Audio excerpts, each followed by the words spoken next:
Hi, magandang gabi po sa inyong lahat. For our third and final reading for today, ano po kaya ang makikita natin sa third and final reading ngayong araw na to ng Lunes? Yan, binabalasa po natin mabuti. Alam nyo po, masama ang pakiramdam ko talaga, kaya pagpasensyahan nyo po yung aking boses. Talaga hindi po agad ako nakapag-reading ngayong gabi kasi pinahinga ko lang muna po saglit yung aking katawan. Nahiga muna po ako, din bumangon po ako para sa third reading of the day today.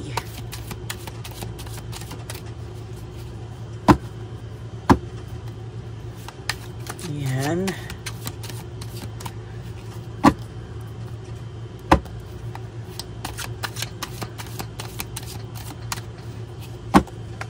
Okay.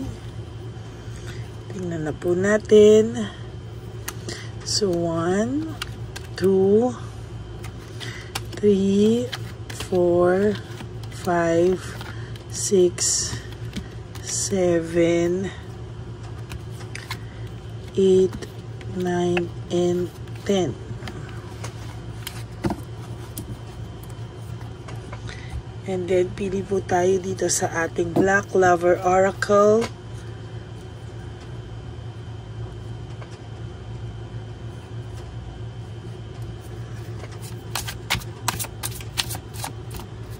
Yan.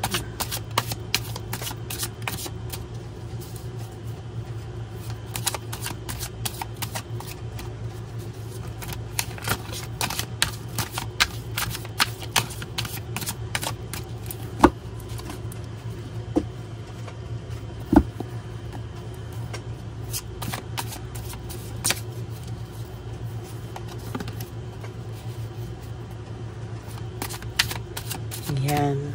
Sana po ay napanood nyo na po yung first, second, and third reading bago po kayo manood nitong third reading of the day, no? Yung first and second po natin kanina, very powerful din po yun. Sana po ay napanood nyo na po, ano? Okay, 1, 2, 3, 4, 5, 6, 7, 8, 9, and 10.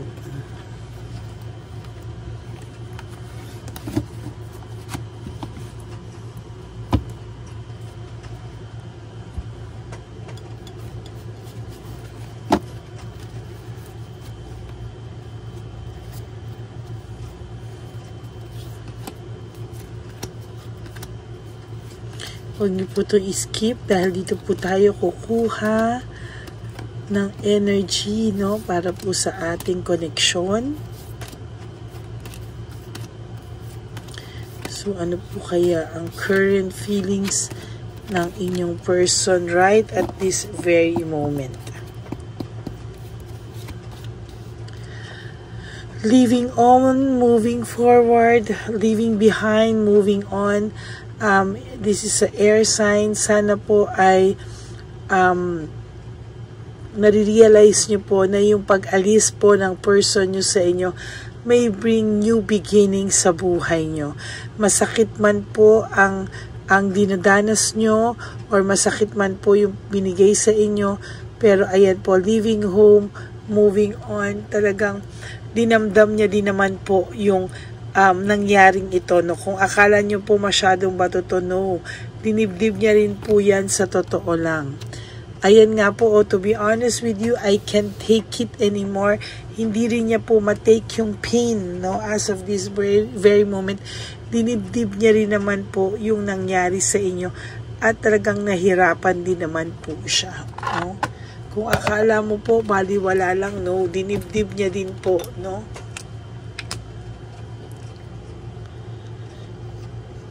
Dinibdib niya din ang nangyari sa inyo.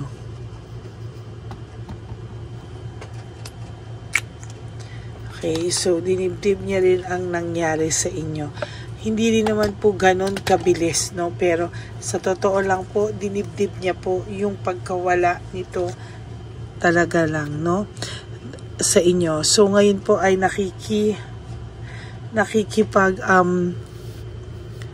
nakikibalita po ito, maybe sa mga kakilala nyo, or siya mismo ang gumagawa ng paraan para magkaroon po ng balita sa iyo. Pero somehow, he wants people to know na ina-isolate niya rin po yung sarili niya at the same time to heal, no? Akala mo lang po talaga matigas ang mukha nito, makapal ang mukha nito, kupal, pero sa totoo lang, may puso rin naman po itong nasaktan, no? Sabi nga po niya, I don't want to be who I used to be, you deserve better. Sa totoo lang po, nasaktan po itong tao na ito, no? Sa totoo lang din po, hindi niya po talaga inakala, no? Hindi niya po talaga inakala na mangyayari sa inyong dalawa to. Sabi niya, hindi niya inakala na magiging ganyan siya sa iyo o magagawa niya sa yan. At ayaw na raw niyang mangyari yan. Ayaw niya na kung sino man siya noon because you deserve better, no? Namimiss niya po yung partnership na may samahan kayo. Naiisip niya po lahat ng nagawa niya sa iyong hindi maganda. And yung lahat ng magandang pinagsamahan niyo ay nasa isip po niya right at this very moment. Ayan po yung sinasabi niya, you deserve better, no? Talaga daw po sa nakikita niya ngayon ay talagang deserve mo din daw po kung ano daw po yung mabuti para sa'yo. Deserve mo daw po yung pagmamahal na wagas at hindi mo daw po deserve yung ginawa niya sa'yo. Deserve mo daw po yung mas better at deserve mo po na mahalin at kung ano man yung para sa'yo talaga, deserve mo po yun ng bongga. Sabi niya po, huli na no, parang self-victimization siya ang gumawa nito sa sarili niya. And somehow, sa totoo lang po ay talagang siya yung gumawa niyan sa sarili niya. And talagang makikita natin na pinagsisihan naman niya. Yung kalokohan niya ay siya din mismo ang gumawa niyan sa sarili niya. I can't stop thinking about you. Hindi din naman po niya ikaw makalimutan. And as a matter of fact, lagi ka pong nasa isip ng taong to. Sabi ko nga po sa iyo, dinibdib niya rin yung nangyari sa inyo at isip din po siya ng isip tungkol sa inyong dalawa. Jealousy and self-centeredness, talagang hanggang ngayon po ay sabi ko sa iyo, first and second reading na punot ko po ito, jealousy and self-centered, talagang pinagseselosan ka po ng matindi ng third party nyo, no? Sabi ko nga po, halos isumpa ka na po sa galit sa iyo ng third party mo, no? Kung akala mo po hindi siya nasaktan, mali po. It hurts so much. Nasaktan din po ang taong ito. Hindi niya lang po alam paano niya po babawiin, paano po maaayos ang lahat ng ito sa kanya.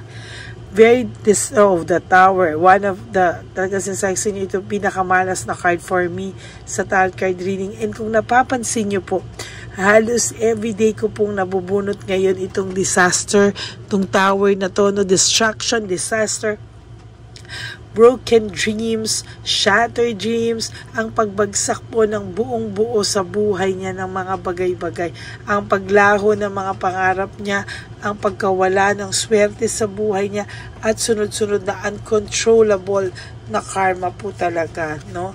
At sabi niya po, I am afraid to lose you. Takot din po siya, no, na magkaroon ka ng iba. Sabi ko nga po sa inyo, for the past weeks, past days, lagi ko po yung nabubunot, no, na lagi ka po niyang naiisip at natatakot din po itong mawala ka sa kanya ng bonggang-bongga, no? Kung nakikita niya po nagre-react ka pa or nakakabalita siya na malungkot ka, mas gusto niya po yun, sa totoo lang. Pinagsisihan niya din po lahat ng mga kalokohan na nagawa niya sa iyo. Ngunit parang pinaninindigan na lang niya po for the sake na hindi po siya mapagtawanan ng mga tao na nasa paligid niya. Pinaninindigan na lang po niya yung mali dahil wala kaysa daw po mapahiya siya at talagang pagtawanan siya ng tao sa paligid niya. I don't understand. Hindi niya po maintindihan na siya po ang umalis. Sorry po, na siya po ang umalis, pero siya rin po yung hirap na hirap sa ngayon, ano. Hindi niya po maintindihan talaga anong nangyari. Error of judgment, nagkamali daw po siya sa paghusga sa iyo. Nagkamali daw po siya sa mga nangyari, and somehow hindi niya po matanggap na nagkamali po siya dito, no. Pinipilit niya lang pong labanan, pinipilit niya po lahat itama yung mali, pero hindi niya po maitama yung mali talaga. I was hurt by you. Ang nakikita ko po dito ay ikaw pa po yung na-blame, na-put po yung all ng blame sa'yo, because sinasabi niya po nasaktan din daw siya dito. Parang siya pa po yung pinalabas niya na naging biktima. Pero the truth is, alam niya po yun, na ginawa niya lang po yun to justify yung kanyang pangloloko na ginawa. Hindi po talaga maayos, talaga pong sa nakikita ko po talagang magulo po ang sitwasyon nito. Sabi ko nga po sa iyo, may reward po na nag-aantay sa iyo for all the sacrifices na ginawa mo po sa buhay mo, sa pagtitiis mo po, and somehow I feel na ayan po, talagang sa nakikita ko po is may datating po sa yung magandang bukas, no, sa buhay mo po. Oh my God, sabi niya po, if I could go back in time, I would handle us differently. No, kung pwede lang daw po, no, kung pwede lang daw po, if I could go back in time, I would handle us differently. Sabi niya po, sana daw ay maibalik niya pa yung oras, at kung maibabalik niya lang yung oras, sisiguraduhin niyang mag-iiba yung nangyari sa inyo at hindi na po ulit mangyayari pa. Willpower, desire, and inspiration. Sa totoo lang po, inspirable. Meron po itong willpower na someday mababago niya pa po ang sitwasyon. Magiging okay pa po kayo, at someday mapapaglabanan niya po with 100% desire sa puso niya. Malalabanan niya po ang kaduwagan na at hiya sa mukha na humarap sa iyo sa ngayon. Talaga pong sa nakikita ko po dito ay talagang ginagawa niya po ang lahat, no, para someday maayos pa rin daw po kayo. And for your last card, why can't I tell you the truth? Hindi niya po masabi sa iyo kung ano po ang katotohanan behind all of this. Ano ba, no? Bakit hanggang ngayon hindi niya po masabi sa iyo, iniisip ka niya? Hanggang ngayon, ang angas-angas at ang yabang-yabang po ng dating niya, hindi niya po masabing mahal ka pa rin niya.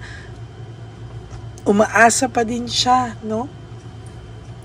Tingnan pa po natin, no, kung ano pa po yung nararamdaman niya through this pink card, no?